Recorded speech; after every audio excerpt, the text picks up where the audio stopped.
Hello guys, so for today's video natin, ang i-quick review po natin ay itong D2 Home Prepaid Wi-Fi Modem na may kasamang D2 SIM. Okay, so nabili po natin ito guys sa halagang 780 pesos lang ano. So ang original price niya ay 980. So pag binili niyo po sa D2 app ay may less 200 po kayo. Okay, so alamin natin guys kung ano yung mga inclusion sa box nito at kung ano nga ba ang meron sa modem nito. So tutok naman po kayo.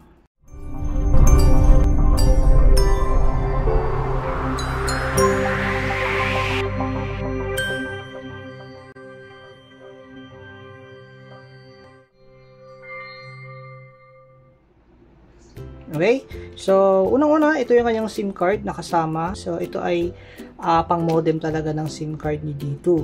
Okay, so open natin guys yung ating modem. Okay, so ito yung kanyang mga laman.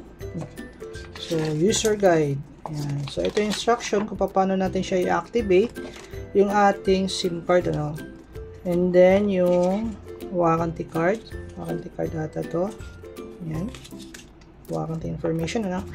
And then yung ating unit, ito yung modem. So ito guys ay 4G po ito no. Hindi po ito 5G, 4G lang po siya. So dapat pagka nagpa-load po kayo ng mga promo data ni dito, dapat 4G lang po. So pag nagpa-load po kayo ng 5G na promo nila, yung unlimited data, hindi po gagana dito guys sa modem nito. So dapat yung bilhin nyo, kung gusto niya ng 5G, yung bilhin nyo yung isang modem, isang klaseng modem, yung 1490 nila ng 5G modem. So dito ang magagawa lang natin, ang magagamit lang natin is yung 4G. So dapat yun yung ilo-load nyo na data no. So sa modem guys, ito yung kanyang physical appearance. Meron siyang dalawang antenna no, para gumanda yung kanyang signal.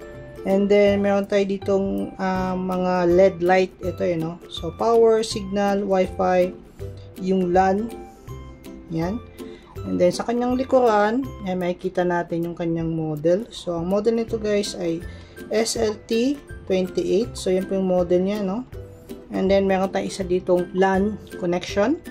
And then yung kanyang power connection din, power port.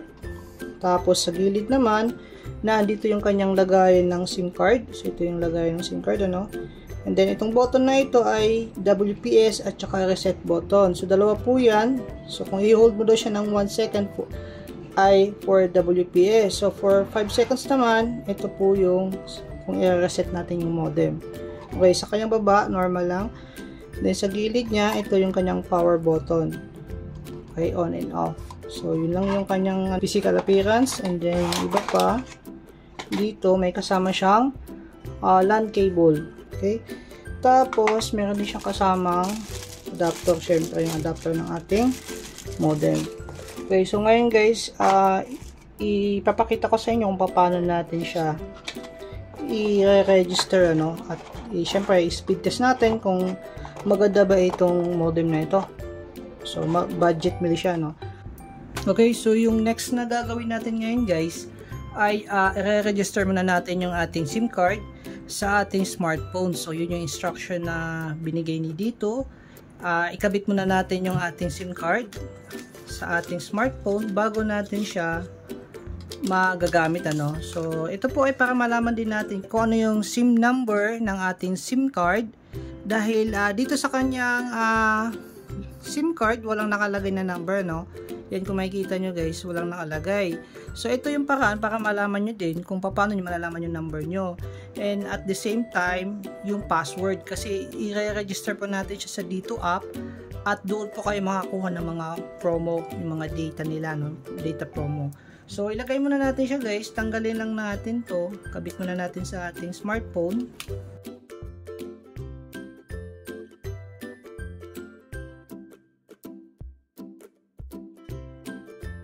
So naikabit na po natin yung ating SIM card sa ating smartphone. So ang next na gagawin nyo guys, once naikabit nyo na, may magte-text po sa inyo yung mismong D2. So i-welcome lang po kayo niyan.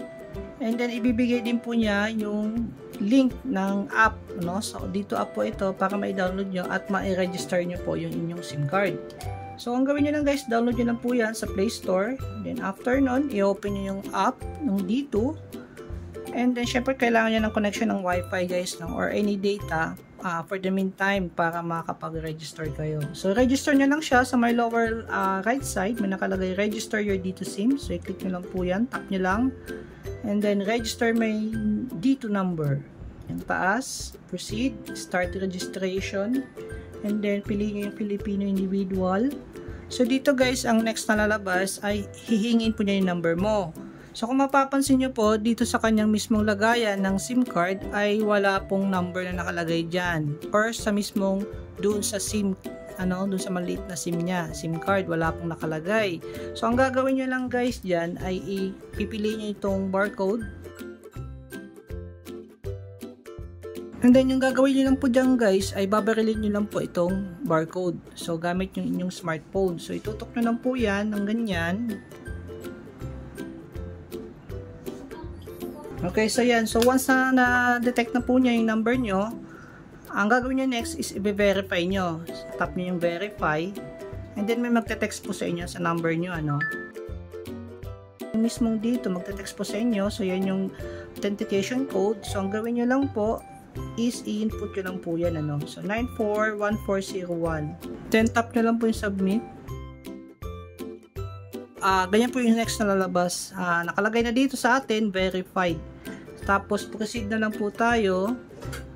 And then, fill out na lang natin guys yung form na kailangan dito. Okay guys, so ito na. Tapos na tayo mag-register ng ating SIM card. So, ito na yung lalabas, Pag natapos nyo na pong fill up kanina yung form. So, gawin nyo lang guys, ay mag-return to home page lang po kayo. And then, mapapansin nyo din, may magte-text sa inyo nandito, yan, after nyo siya successful na ma-register, So, yan yung magte-text sa kanya para mag-activate na po yung SIM card. And then, ito po importante guys, isa sa importante na kailangan nyo. Yung isa sa mga text dito, ay ibibigay niya po sa inyo dito yung number ng inyong SIM card.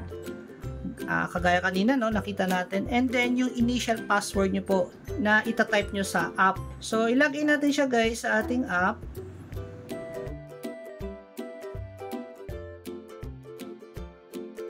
Then, sign in. Ayan.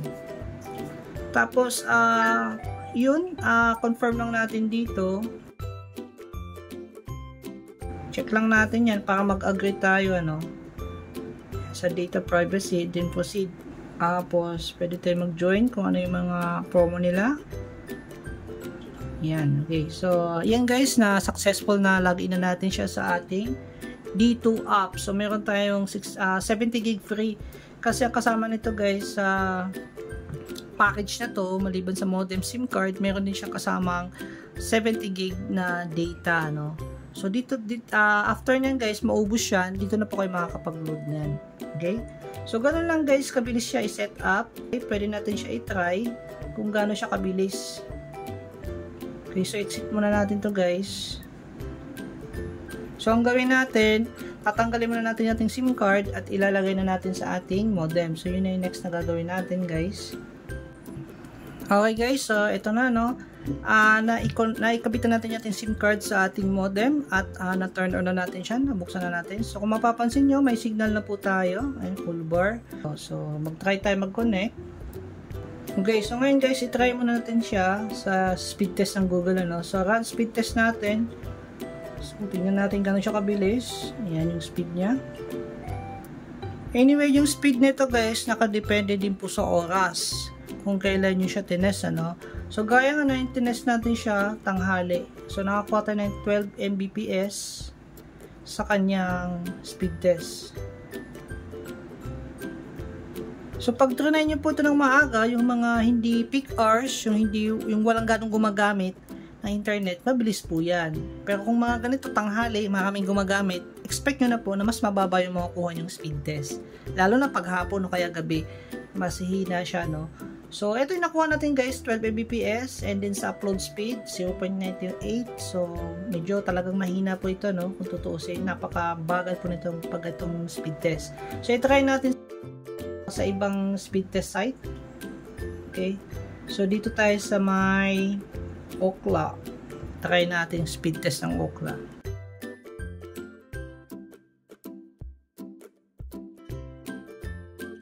Okay, so yung kanyang download speed ay 21 Mbps. So, di siya ganun kabilis gaya ng in-expect natin, ano. So, yun lang guys yung ating quick review para sa D2 Home Prepaid Wi-Fi na ito na bagong labas ni D2 ngayon, ano. So, sana guys nakatulong yung video namin and click the subscribe button para lagi po kayong updated sa mga bagong labas namin na video. Thank you po for watching.